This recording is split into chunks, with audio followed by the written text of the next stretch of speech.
Jacques passe en dernier parce que eux, ils promettent qu'ils écrivent des livres, mais lui, il l'a écrit, Jacques. Il est là, le livre. Il est déjà là. Bravo, Jacques. Et si j'ai bien compris, c'est un livre qu'on s'offre beaucoup entre hommes, entre femmes et hommes, entre hommes et femmes. Il est à la boutique, il y en a quelques-uns. Alors, Jacques Ferber, il est universitaire, il travaille sur l'intelligence artificielle dans l'informatique. Et donc, il fait du tantra, qui n'a absolument rien à voir. Et pourquoi il fait du tantra? Il m'a dit c'est pour être mieux. Alors, je vais lui laisser la parole, hein, parce que... Et avant, Non, je vais juste vous lire, parce que tout à l'heure j'ai ouvert comme ça, parce qu'il me l'a amené juste maintenant, comme si j'allais le lire avant de le présenter. Alors, je vous dis, l'amant tantrique et l'homme sur la voie de la sexualité sacrée. Ça intéresse tout le monde, hein, hommes et femmes. Et la préface, elle est trop belle. À Véro, mon aimé, à l'amour, à la vie, à toi. Il va falloir que je parte derrière cette préface.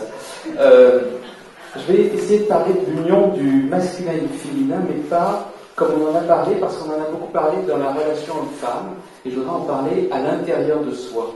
Comme ça fera un peu le complément. On l'a dit, le masculin, c'est plutôt le pénétrant, c'est aussi le courage, hein, ça a été remarqué, ça a été dit entre autres par Patrick, cette capacité à traverser les épreuves. Il y a une épreuve qui se passe et on la traverse.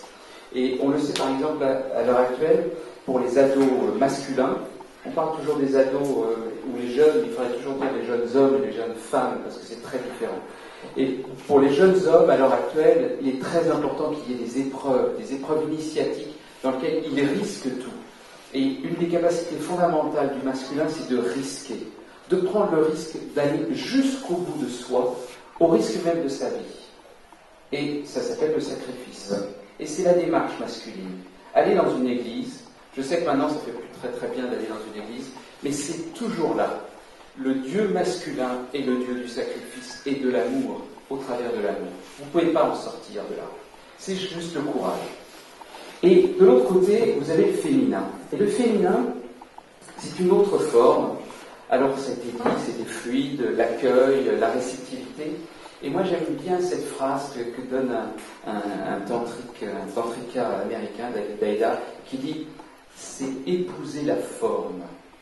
C'est très subtil. Ça veut dire quelque chose arrive, et ce quelque chose arrive, au lieu d'être arrêté ou de vouloir quelque chose par rapport, c'est de laisser faire, prendre et créer à partir de là. Le féminin est créateur à partir de quelque chose qui est une énergie initiale. Et de cette énergie initiale, il va se transformer quelque chose. Donc c'est ça, si j'ose dire pour moi, l'alchimie du masculin et du féminin. Ça va être l'alchimie de ce courage qui peut aller jusqu'à ce sacrifice et de cette énergie créatrice et génératrice à partir de ce point initial.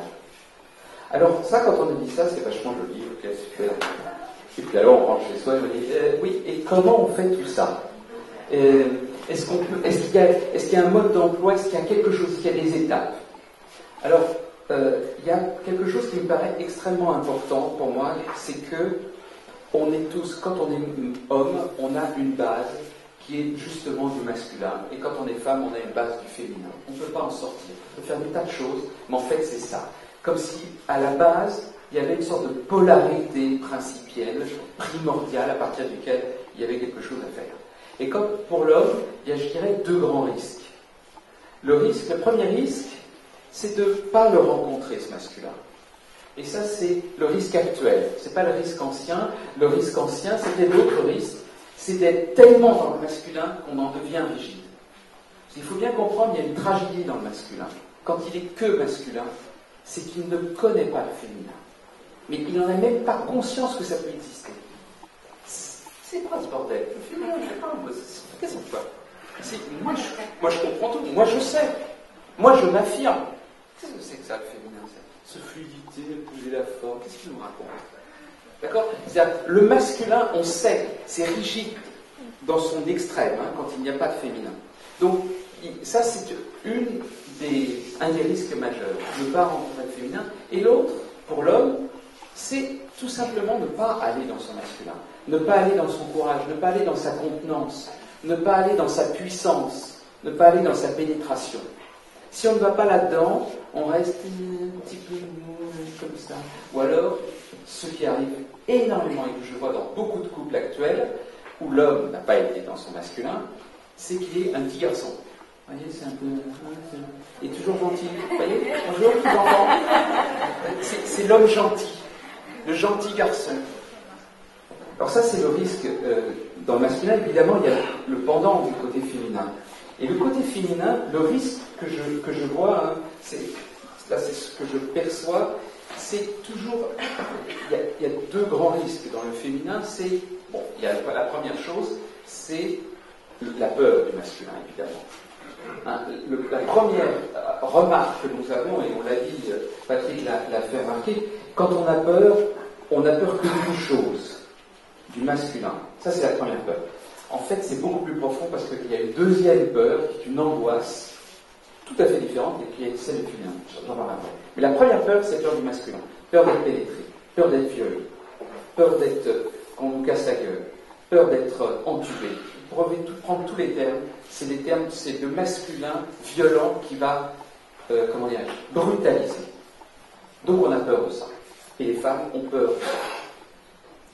Et puis le deuxième, le risque qui est juste après, c'est la dépendance du féminin. La femme peut croire que son être même, en tant que femme, dépend de l'homme. Elle est tellement dans la relation par rapport à l'homme. Je dis l'homme, bon, les autres, moi je connais pas. D'accord? La femme, elle est dans la relation, elle est toujours intéressée. Ah là là, comment? Bon, j'exagère, mais c'est un peu ça. Hein? Et donc, quand elle entre dans cette relation, elle peut croire à un moment donné qu'elle-même, son état de femme et son plaisir en tant que femme, c'est très énergétique ça, que son plaisir en tant que femme dépend de l'homme. Parce que le plaisir, il arrive juste quand l'homme, il est là à l'intérieur. Donc d'une certaine manière, elle pourrait croire que son existence même dépend de cet homme. Et ça, c'est donc un risque. Et donc il y a un dépassement de ces risques. Donc on l'a vu tout à l'heure avec le masculin, les deux risques. Pareil pour le féminin, ces risques-là. Alors, comment dépasser tout ça? Comment aller plus loin? Alors pour moi, il me semble qu'il y a deux grandes voies. Donc pour l'homme, ça va être d'aller rencontrer ce masculin, ça va être traverser ses peurs et ensuite de s'ouvrir au féminin. Donc aller dans son masculin, s'ouvrir au féminin. Et pour la femme, ça va aller d'aller dans son féminin profond, ressenti, pour trouver sa puissance féminine à partir de là. Et non pas ce que l'on voit dans les nouvelles femmes, les femmes costauds, c'est executive women, qui en fait, ce qu'a dit Chris au début, essaye d'imiter l'homme en plaquant une sorte de masculin qui devient une sorte de carapace, une sorte de couche, vous voyez, une sorte de truc en béton, un bouchon en béton, qui en fait empêche le féminin et qui d'une certaine manière transforme le monde en le polarisant la tête en bas. Vous voyez, ça inverse la polarité, car à ce moment-là, c'est la femme qui tient la culotte, comme on dit, et l'homme qui devient un petit garçon. Et là, on est dans un système qui est relativement pathologique, et donc il faudra sortir si c'est un couple qui l'incarne. Voilà où je voudrais arriver jusque.